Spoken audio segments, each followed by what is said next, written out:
Bonjour à tous et bienvenue dans Café Digital. Cette semaine, je reçois Karine Niego, la fondatrice de GreenRed. Elle a développé notamment l'application Yes We Green. Karine, bonjour. Bonjour. Merci d'être avec nous aujourd'hui. Alors, je le disais, vous avez développé Yes We Green, une application qui est née en 2013 à Nantes. Sa vocation, c'est une plateforme numérique et collaborative qui géolocalise les lieux et les informations relatives à un mode de vie durable. Est-ce que vous pouvez revenir un petit peu sur la genèse du projet ?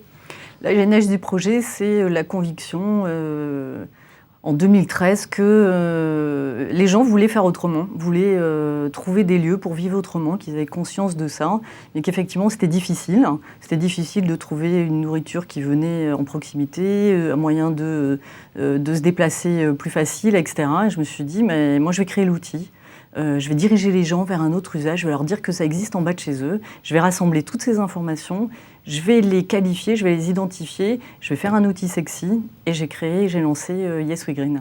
Donc le but c'est vraiment d'informer les utilisateurs. Le but, c'est que vous avez l'habitude de consommer d'une certaine manière. Mais moi, je vais vous dire qu'en bas de chez vous, très concrètement, vous allez vous géolocaliser selon des thématiques. Je cherche à manger, je cherche un vélo, je cherche un vêtement, je cherche un objet de déco. Tiens, où je vais ? Nous, dans l'application, dans Yes We Green, on va faire d'autres propositions. On va vous amener vers des gens qui sont des petits acteurs, qui font autrement, qui innovent, qui proposent autre chose. Et il s'avère que toutes ces propositions permettent à la fin d'avoir un mode de vie effectivement plus green, plus accessible financièrement aussi. Ça, c'est aussi une des données qui est super importante pour nous. L'accessibilité à tous. Voilà, et l'objet, c'est facile. On ne se casse plus la tête à trouver une nouvelle adresse. Du coup, je suppose que les rubriques ne tournent pas seulement autour de la consommation, au final. Non, parce qu'on s'est dit aussi que le 21e siècle, c'était effectivement la consommation différente, qui permettait d'avoir des avantages sur plein de choses, mais c'était aussi un mode de vie. Donc nous, on a mis aussi plein d'appli spots, qui sont des lieux pour vivre autrement, mais des spots de sieste. On met des points de vue sur la ville, on met les jardins partagés, qui sont ces nouveaux lieux collaboratifs, participatifs en bas de chez soi, où on peut apprendre à jardiner, voir des ruches passer, des abeilles passer, etc. Alors, très concrètement, est-ce que vous pouvez nous présenter l'outil ? Est-ce qu'il faut s'enregistrer ? Est-ce qu'il faut participer pour consulter ? Enfin, voilà, qui peut l'utiliser ? Alors, la démarche, c'est vraiment open, quoi. Donc, on a voulu une application, vous la téléchargez, elle est gratuite. Vous pouvez consulter tous les lieux, donc c'est selon des thématiques, comme je vous disais, alimentation, mobilité, etc. Et puis voilà, donc ça, c'est consultable autour de vous. Vous pouvez trouver les adresses, tout le détail, tout. Tout est en accessibilité. Après, si vous voulez contribuer, puisqu'elle est participative, là, on va vous demander de créer un compte avec un minimum d'informations utiles pour nous, l'adresse mail, etc. Et après, vous avez une fiche, il est où le lieu, l'adresse, mettez-nous des jolies photos parce que quand c'est sexy, c'est bien, etc. Donc chacun s'occupe de donner les informations. C'est pas vous, par exemple, qui recensez ou qui vérifiez même les informations. Alors, il y a deux champs. Il y a, comme on est super pointu, qu'on trouve vraiment des adresses super pointues, très rares, etc. Donc nous, on a un vrai travail journalistique à la base. On trouve les lieux, on enquête, on vérifie, on a une charte. Notre charte, c'est sur l'alimentation, ça doit être 50% locavore, c'est-à-dire que l'alimentation doit venir à 250 km autour du point de vente, etc. Pour la consommation, les vêtements, la déco, ça doit être du vintage, ça doit être du don, du partage. Bon, on a toute une charte très précise. Donc, il y a d'abord nos spots qu'on a trouvés, et ensuite dans les contributions, les gens nous proposent en fait un lieu. Ils disent ouais, moi j'ai trouvé, je connais.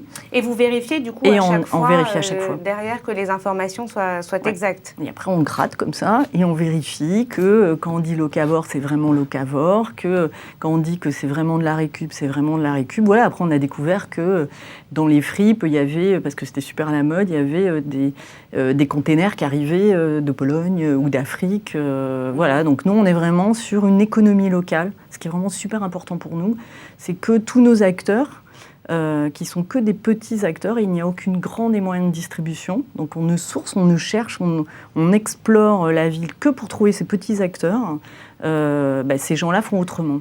Côté développement sur l'application, est-ce que vous avez prévu de nouvelles modalités, à la fois pareil côté utilisateur ou côté prescripteur ?